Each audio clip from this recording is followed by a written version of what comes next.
Assalamualaikum warahmatullahi wabarakatuh. Selamat pagi, siang, sore kepada Ibu Livi dan rekan-rekan mahasiswa Bion. Perkenalkan, nama saya Irma Ramawati. Saya mahasiswa Universitas Bina Nusantara Online. Dan pada kesempatan kali ini, saya akan memaparkan hasil analisis saya terkait Markov Analysis. Dan ini merupakan bagian dari ujian mata kuliah Deterministic Optimization and Stochastic Process. Paparan ini akan mencakup konsep dasar, langkah perhitungan manual, perhitungan software, serta kesimpulan dari hasil analisis yang telah saya lakukan. Pada slide ini, kita akan memperkenalkan konsep dasar Markov Chain. Markov Chain merupakan proses lokasi script di mana probabilitas berpindah ke set berikutnya hanya bergantung pada slide saat ini. Terdapat 4 lokasi, yaitu Phoenix, Denver, Chicago, dan Atlanta. Dengan distribusi awal 100 mobil di masing-masing kota pada minggu ke-0, matriks transisi menunjukkan peluang mobil berpindah dari satu kota ke kota lain setiap minggu. Misalnya nilai 0,18 pada baris Phoenix kalau Denver berarti 18% mobil dari Phoenix minggu ini akan berada di Denver minggu depan. Kondisi steady state menggambarkan distribusi jangka panjang armada, di mana distribusi mobil tidak berubah meskipun minggu bertambah. Distribusi ini diperoleh dengan menyelesaikan bersamaan P sama dengan P kali P, dengan jumlah total P sama dengan 1. Kemudian masuk pada slide permasalahan yang dihadapi. Pada saat ini dijelaskan kondisi awal armada, yaitu total 400 mobil dengan distribusi awal 100 mobil per kota, dan kapasitas maksimalnya pada setiap lokasi 110 mobil. Pola penyewaan armada terdiri dari 70% penyewaan dua arah dan 30% penyewaan sekali jalan, dengan persentase perpindahan antar kota yang berbeda-beda. Misalnya dari Phoenix 20% mobil pindah ke Denver, kemudian 60% ke Chicago dan 20% ke Atlanta. Potensi permasalahan yang muncul adalah penumpukan mobil di beberapa kota sehingga melebihi kapasitas, kekurangan mobil di kota lain sehingga permintaan tidak terpenuhi, dan risiko distribusi armada tidak merata dalam jangka panjang. Dan kemudian tujuan analisis ini adalah memprediksi distribusi armada minggu 1 dan minggu 2 ke depan dan mengevaluasi kemungkinan overcapacity atau kekurangan mobil di setiap lokasi. Pada model rantai Markov ini, kita menggunakan informasi bahwa 70% penyewaan mobil bersifat dua arah. Artinya mobil kembali ke lokasi asal dan 30% penyewaan bersifat sekali jalan, yaitu mobil berpindah ke lokasi lain. Berdasarkan data tersebut, matriks transisi P dibentuk dari kombinasi 70% identitas I dan 30% matriks probabilitas perpindahan Q. Matriks Q sendiri menggambarkan peluang perpindahan mobil dari satu lokasi ke lokasi lain jika terjadi penyewaan sekali jalan. Dan misalnya dari lokasi P pada peluang 20% perpindahan ke D, 60% ke C, dan 20% ke A. Setelah dikombinasikan, kita memperoleh matriks transisi P. Matriks ini menunjukkan probabilitas perpindahan aktual dengan mempertimbangkan baik penyewaan dua arah maupun sekali jalan. Dengan matriks transisi ini, kita dapat memprediksi pola pergerakan mobil dari waktu ke waktu di berbagai lokasi. Selanjutnya yaitu pada perhitungan manual ini kita mulai dengan kondisi awal, yaitu 100 mobil di masing-masing kota Phoenix, Denver, Chicago, dan Atlanta. Setelah 1 minggu, hasil distribusi mobil menunjukkan bahwa jumlah mobil di Phoenix turun menjadi sekitar 73 unit, di Denver sekitar 90 unit, 94 unit, di Chicago naik menjadi 130 unit, dan di Atlanta menjadi 103 unit. Kemudian setelah minggu kedua, hasil perhitungan kembali menunjukkan tren yang sama. Phoenix turun cukup tajam menjadi sekitar 54 unit, Denver sedikit menurun menjadi 93 unit, Chicago meningkat pesat hingga hampir 146 unit, dan Atlanta juga naik menjadi sekitar 107 unit. Dari sini kita dapat lihat bahwa sistem cenderung mengumpulkan mobil di Chicago dan sebagian di Atlanta, sementara jumlah mobil di Phoenix dan Denver mengalami penurunan. Selanjutnya, perhitungan Markov analysis menggunakan form QM for Windows. Langkah pertama yaitu kita menginput data yang ada pada software.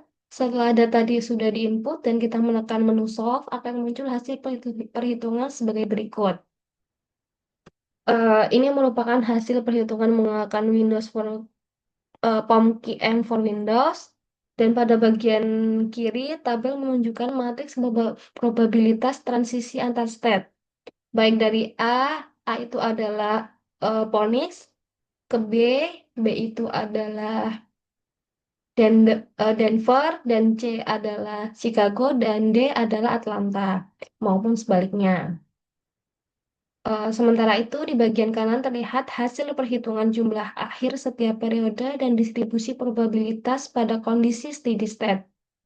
Hasil ini menunjukkan bahwa dalam jangka panjang, proporsi penyewaan mobil akan cenderung stabil pada sekitar 3% untuk state A, yaitu Phoenix, 24% untuk state B, yaitu Denver, kemudian 41% untuk state C, Chicago, dan 31% untuk state D, yaitu Atlanta.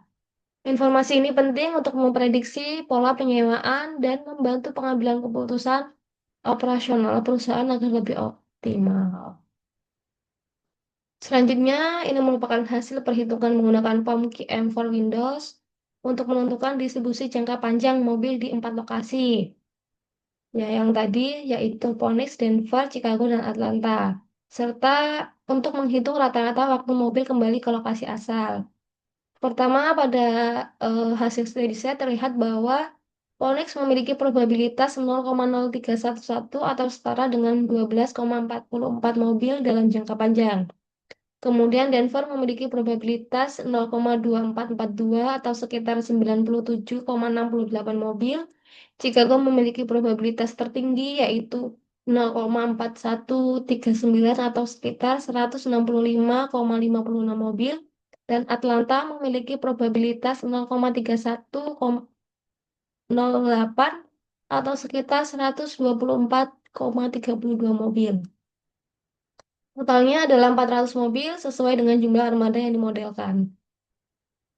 Selanjutnya dari hasil perhitungan mean recurrence time yang menunjukkan rata-rata minggu sampai mobil kembali ke lokasi asal.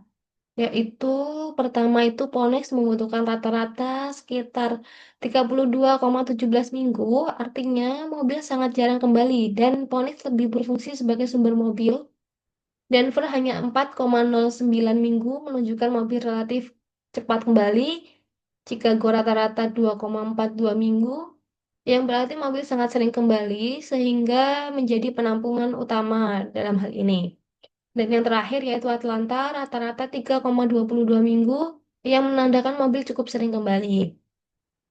Secara keseluruhan ini, analisis dapat membantu memahami pola distribusi mobil dan kecepatan perputaran armada pada setiap lokasi, sehingga perusahaan dapat mengoptimalkan penempatan dan pergerakan mobilnya. Selanjutnya, tabel perbandingan hasil perhitungan antara metode manual dan perhitungan menggunakan software POM QM for Windows. Tabel ini memuat 4 lokasi, yaitu seperti tadi, Phoenix, Denver, Chicago, dan Atlanta, dengan data awal atau T sama dengan 0, hasil perhitungan periode pertama atau V1, dan periode kedua V2, nilai steady state P, distribusi steady state, rata-rata waktu pemunculan kembali, mean recurrence, serta status kapasitas terhadap batas 110 menit. Dari hasil perhitungan ini terlihat bahwa nilai manual dan software menghasilkan angka yang sama. Sehingga validitas perhitungan dapat dipastikan ini valid. Berdasarkan kapasitas 110 unit, Phoenix dan Denver berada pada kondisi aman, sedangkan Chicago dan Atlanta mengalami overcapacity. Dan informasi ini penting sebagai dasar pengambilan keputusan terkait distribusi armada dan pengelolaan kapasitas di setiap lokasi. Selanjutnya, kesimpulan dari hasil perhitungan analisis, yaitu terdapat 4 poin utama. Yang pertama, model Markov berhasil menunjukkan konvergensi distribusi armada secara konsisten. Kedua, perhitungan manual dan menggunakan software menghasilkan angka yang identik. sehingga model dapat dianggap tervalidasi.